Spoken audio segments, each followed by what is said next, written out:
Salam dan bahagia. Perkenalkan, kami calon guru penggerak Angkatan 11 Kabupaten Timur Tengah Selatan.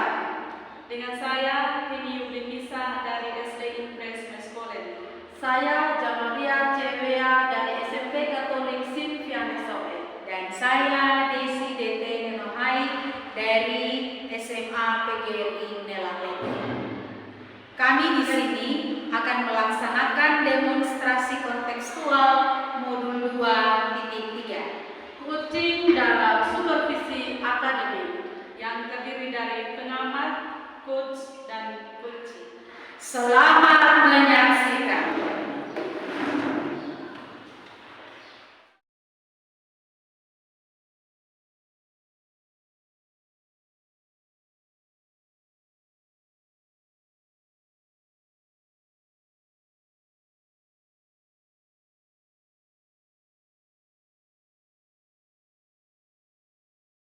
Selamat siang juga Desi. Apa kabarnya?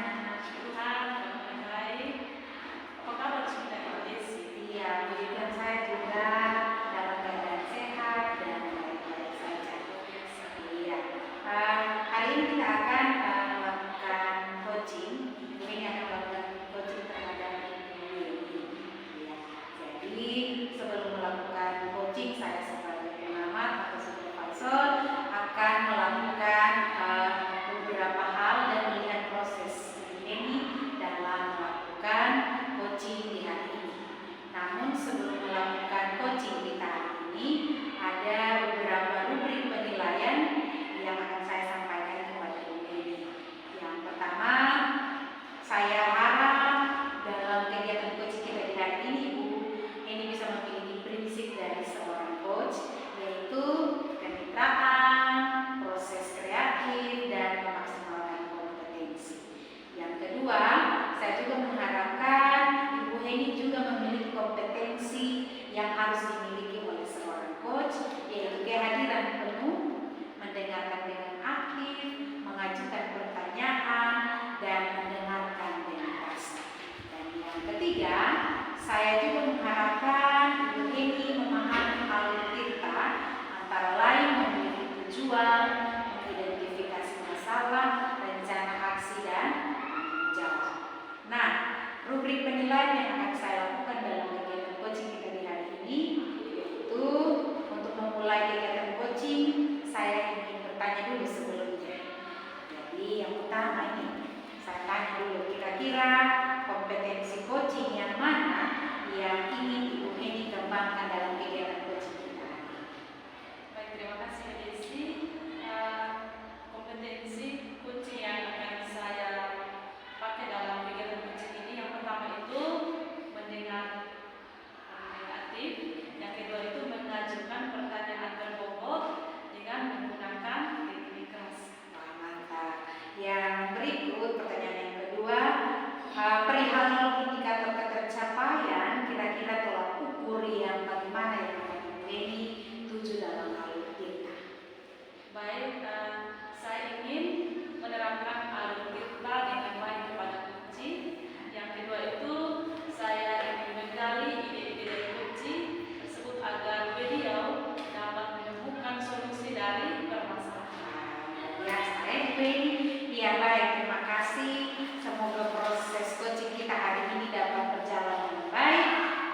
bisa menjadi tujuannya, anak-anak bisa belajar dengan semangat, mereka mau mengerjakan tugas atau belajar dengan baik. Saya ingin belajar tentang teknologi, terutama dalam pembuatan video pembelajaran. Kalau bisa ditambahkan dengan game yang seru. Terus yang berikut bisa membuat PowerPoint yang menarik itu seperti itu. Ya, baik Ibu Yeni. Nah, menurut Ibu Yeni, apa yang menjadi tantangan dalam mencapai tujuan tersebut?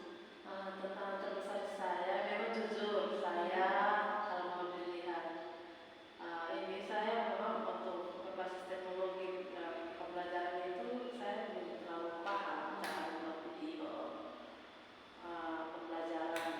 Yang kedua memang ketersediaan LCD di kelas-kelas itu menjadi satu kendala. Seperti itu. Baik Ibu Yeni, jika demikian, kira-kira menurut pandangan Ibu Yeni itu apa yang sebaiknya Ibu Yeni lakukan agar siswa dapat dengan mudah memahami pelajaran tersebut? Jadi saya coba yang pertama saya coba berkolaborasi. Setelah saya melakukan refleksi, saya coba berkolaborasi dengan guru tim. Kebetulan di sini juga guru tim. Saya belajar bersama mereka bagaimana cara membuat video pembelajaran yang menarik. Yang kedua, saya juga belajar bagaimana membuat PowerPoint dengan Canva, karena saya lihat Canva itu sangat menarik karena di situ bisa dimasukkan foto, dimasukkan video, jadi anak-anak juga tidak jenuh. Yang ketiga, saya juga tertarik dengan ada game itu online. Game itu online, jadi di situ ada pertanyaan tentang pelajaran yang saya sampaikan, terus ada jawabannya. Itu dan sangat menarik sekali seperti itu. Luar biasa Ibu Yeni. Nah, kira-kira kapan Ibu mulai lakukan rencana itu? Nah, nanti setelah saya belajar bersama guru TK, dan saya juga belajar bersama anak-anak cara membuat video pembelajaran. Karena mereka juga canggih, karena mereka sesuai program zamannya, mereka juga canggih dalam teknologi. Saya masih belajar 1-2 hari, nanti sekitar minggu depan saya usahakan untuk sudah menerapkan pembelajaran yang berbasis teknologi seperti itu. Kira-kira kapan kita ketemu untuk membahas progres tersebut? Nanti setelah saya melaksanakannya di kelas, minggu depannya lagi kita ketemu ya Bu, agar saya juga bisa memberitahu kepada Ibu progresnya seperti apa. Oke, baik Ibu Yeni, selamat siang. Semoga apa yang Ibu Yeni harapkan dapat tercapai dengan baik. Tetap semangat ya. Terima kasih siap, terima kasih Ibu. Selamat siang Bu. Iya, Ibu Yeni, puji Tuhan tadi sudah melaksanakan kegiatan coaching dengan Ibu Yeni.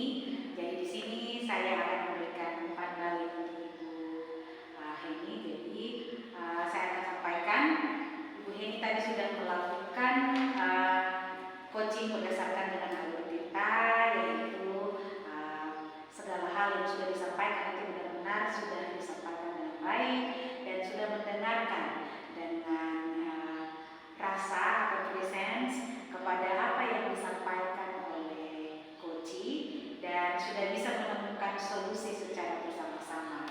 Nah, setelah itu Rin juga sudah bisa mengidentifikasi masalah dari coaching dan mendengarkan dengan rasa. Mungkin itu saja yang saya sampaikan. Sampai kita bertemu di lain waktu. Baik, terima kasih Bu Desi.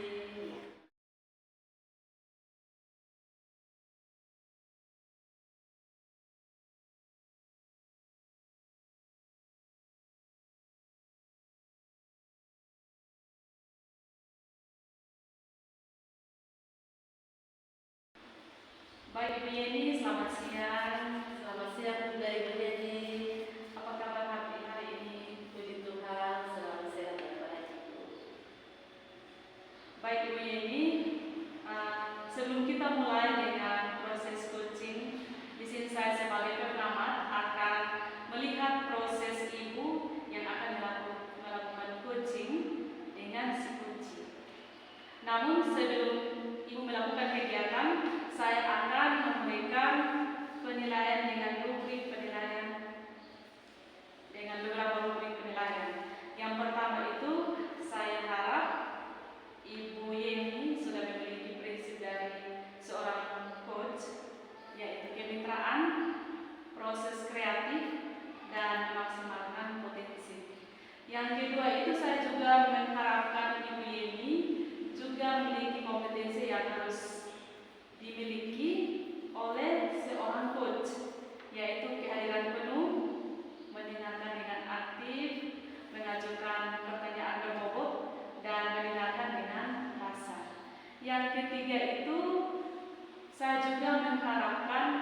rubrik penilaian yang akan saya lakukan dalam kegiatan coaching hari ini. Untuk memulai kegiatan coaching, saya ingin bertanya kepada Ibu. Yang pertama itu, kira-kira kompetensi coaching yang mana yang ingin Ibu Yeni kembangkan dalam kegiatan coaching? Baik, terima kasih Ibu. Yang ingin saya kembangkan dalam coaching kompetensinya yaitu yang pertama mendengar dengan aktif, yang kedua memberikan pertanyaan yang berbobot, yang ketiga saya mengharapkan dengan menggunakan teknik rasa seperti itu. Ya, baik Bu Yeni. Nah, perihal indikator ketercapaian, kira-kira tolak ukur yang bagaimana yang Ibu Yeni tuju dalam alur tersebut?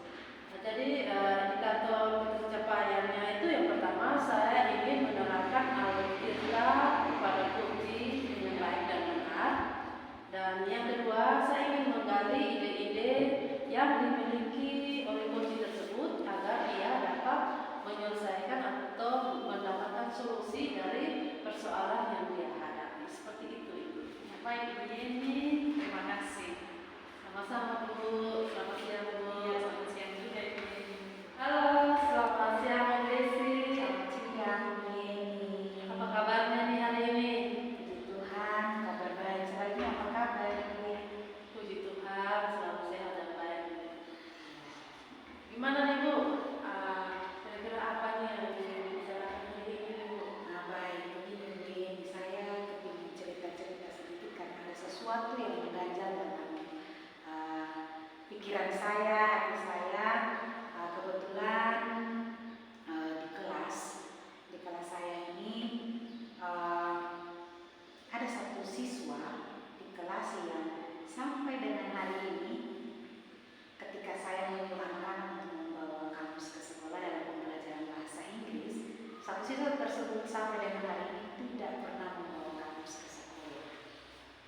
Jadi persoalannya itu ada siswa yang tidak membawa kamus dalam pembelajaran bahasa Inggris ya. Baik.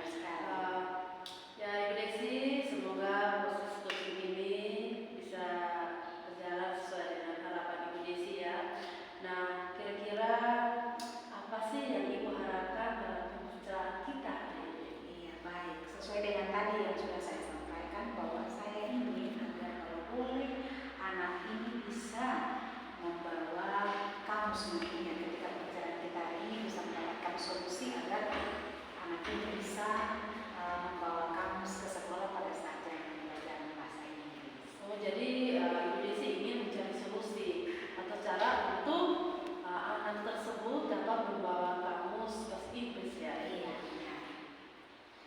Nah, kira-kira menurut Ibu Desi, anak ini memang sedang belajar bahasa Inggris atau tidak menurut penglihatan Ibu Desi? Menurut pengamatan saya Bu, dia anak ini kelihatannya itu dia sepertinya tidak menyukai pelajaran bahasa Inggris, dia tidak senang belajar bahasa Inggris. Coba Ibu Desi ceritakan sedikit kondisi anak tersebut. Ya, jadi begini, memang saya sudah melakukan asesmen di awal pembelajaran itu saya sudah melakukan asesmen. Nah, setelah melakukan asesmen awal, ternyata saya mendapati bahwa memang anak ini sulit untuk menerima pembelajaran bahasa Inggris dan masih kurang dalam kemampuan bahasa Inggris. Jadi perlu saya sampaikan bahwa anak ini sudah kelas 3 dan kelas 3 artinya kelas persiapan untuk ujian. Tetapi perilaku sampai dengan hari ini perilaku dan sikapnya tidak menunjukkan kalau dia ini menyukai pelajaran bahasa Inggris sampai dia acuh-acuh untuk membawa kamus bahasa Inggris ke sekolah pada saat pembelajaran bahasa Inggris. Memang sulit ya Bu ya kalau dalam pelajaran bahasa Inggris kalau tidak membawa kamus maka memang susah belajar ya Bu. Nah begini Bu, lalu kira-kira apa yang sudah Ibu Desi lakukan agar anak tersebut bisa membawa kamus dalam proses pelajaran bahasa Inggris? Saya sudah mencoba untuk mengingatkan anak ini dan juga mengingatkan dia tentang konsekuensi yang sudah menyepakati, kami sudah membuat kesepakatan kelas di awal pembelajaran bahwa setiap pembelajaran bahasa Inggris itu harus membawa kamus. Namun saya sudah mengingatkan kepada dia, tapi memang sampai dengan hari ini belum, hal itu belum pernah dilaksanakan dan dia tidak pernah membawa kamus ke sekolah. Oh, jadi ternyata ibu sudah berkesepakatan antara siswa dengan guru ya. Oh, kira-kira langkah apa yang akan ibu lakukan lagi agar anak tersebut, atau ada cara lain tidak untuk anak tersebut bisa membawa kamus? Saya memang sudah pernah memanggilnya secara pribadi, namun begitulah jawabannya. Dia tidak mau membawa kamus dan hasilnya sama. Oh iya Bu, seingat saya anak ini memang tidak memiliki kamus. Dia kayaknya tidak mempunyai kamus bahasa Inggris.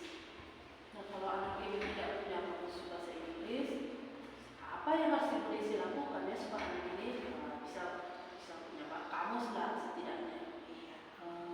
Memang kasihan juga ya Ibu, memang kasihan jadi kalau dia terkesan dipaksakan oleh saya dengan membawa kamus ke sekolah. Tetapi menurut saya dia kan bisa pinjam kamus Ibu. Menurut saya.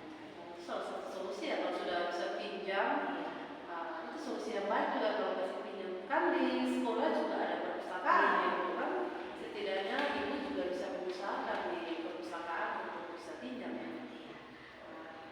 Tapi memang saya belum pernah menyampaikan untuk kalau boleh mengusulkan kepada anak ini untuk dia meminjam kamus tersebut di perpustakaan. Tapi akan saya coba usulkan kepada dia untuk bisa meminjam kamus dari perpustakaan maupun dari teman-temannya. Setelah dia sudah pinjam, bagaimana nih proses belajar mengajar setelah dia sudah punya kamus nih? Apakah perjalanannya efektif atau tidak? Oke, kami kebetulan di sekolah itu kebetulan membolehkan anak-anak membawa handphone ke sekolah. Nah, saya terpikirkan untuk menyampaikan kepada dia agar kalau boleh dia bisa mendownload aplikasi kamus digital, baik itu offline dan online yang bisa dia gunakan. Karena kebetulan di sekolah juga ada fasilitas wifi. Jadi mungkin dia bisa menggunakan, karena anak ini punya handphone, jadi mungkin dengan seperti itu dia bisa lebih nyaman untuk menggunakan handphone. Dan saya bisa mengingatkan juga kepada anak-anak yang lain termasuk anak ini.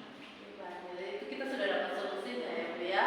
Semoga ini dapat belajar dengan baik. Kan kebetulan ibu sudah mengatakan bahwa dia punya handphone ya Bu. Dia punya handphone, tinggal bagaimana ibu mengaturnya agar semua proses dapat berjalan dengan baik. Nah, kalau ibu sudah dapat solusinya, kira-kira kapan nih ibu akan mengembangkannya? Rencananya besok saya harus memanggil anak ini untuk menyampaikan kepada dia agar secepatnya, kalau memang dia tidak bisa mendapatkan pinjaman kamus, dia bisa mendownload aplikasi kamus digital pada handphone Android. Oke, baik ya Ibu Desi, semoga semuanya dapat berjalan dengan lancar. Nanti kita ketemu lagi ya Bu, bagaimana progresnya ya Bu ya. Baik, itu saja ya Bu Desi. Terima kasih ya Bu. Terima kasih atas waktunya juga. Oke, selamat siang ya Bu. Sampai ketemu lagi ya. Baik, selamat siang Ibu Yeni. Selamat siang juga Ibu Yeni.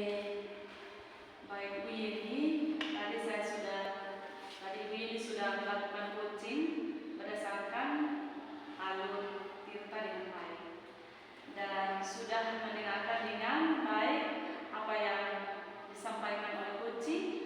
Setelah itu sudah bisa mengidentifikasi masalah dari coaching dan mendengarkan dengan rasa.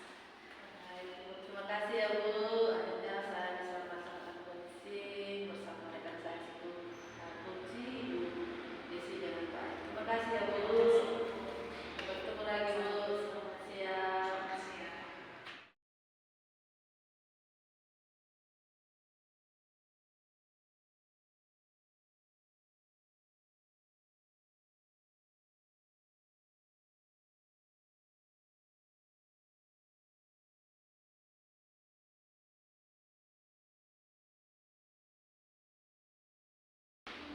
Selamat siang Bu Desi.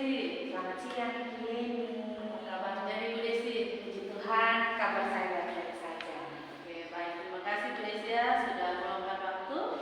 Jadi sebelum kita memulai proses coaching di hari ini, kebetulan saya sebagai pengamat yang akan melihat proses coaching antara Ibu Desi dan Ibu Heni selaku coaching.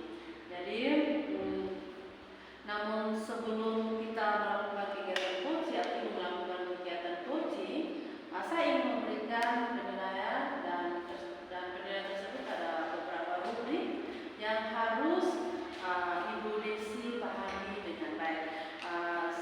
Yang pertama, saya mengharapkan Ibu Desi sudah memiliki prinsip dari seorang coach, yaitu yang kemitraan, proses kreatif, dan memaksimalkan potensi.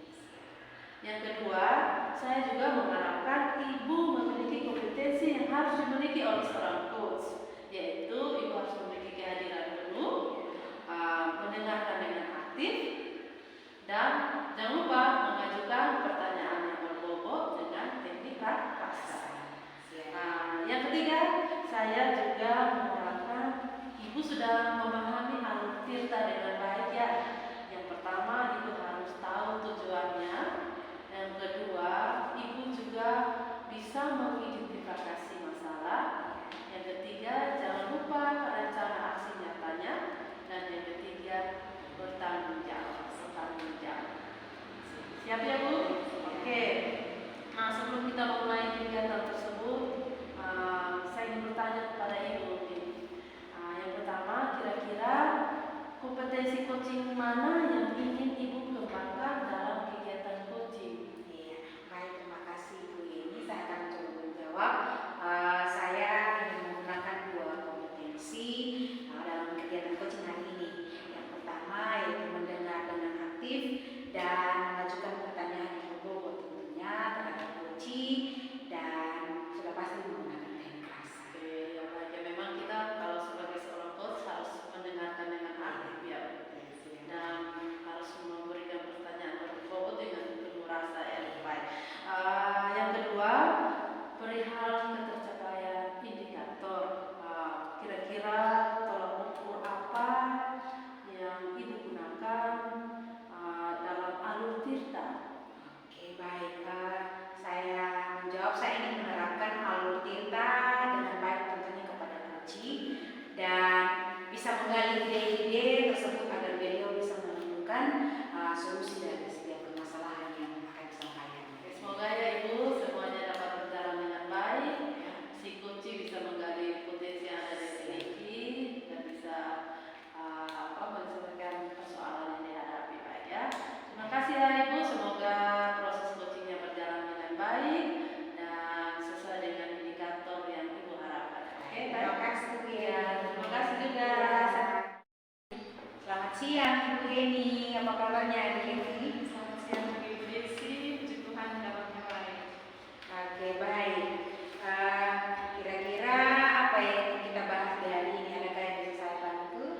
Begini Ibu Desi, saya ingin meningkatkan kompetensi saya dalam memahami. Baik Bu. Nah, sejauh ini apa yang sudah Ibu ini lakukan untuk mencapai tujuan tersebut?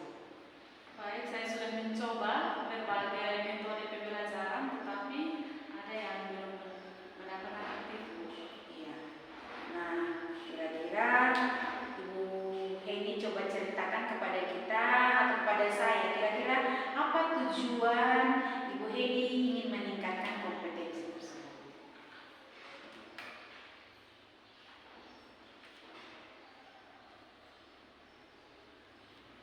Selamat siang Bu Desi. Selamat siang, Bu Yeni. Bagaimana nih kabarnya? Ya, luar biasa baik. Setelah melakukan coaching bersama coaching, gimana nih perasaan Ibu? Luar biasa, kami sudah bisa menemukan beberapa titik terang dari solusi yang diambil oleh coaching bersama Ibu. Baik, berdasarkan pengamatan, saya sudah lihat Ibu sudah menggunakan alur tirta dengan baik. Ibu sudah bisa mendengarkan dengan baik apa yang disampaikan coaching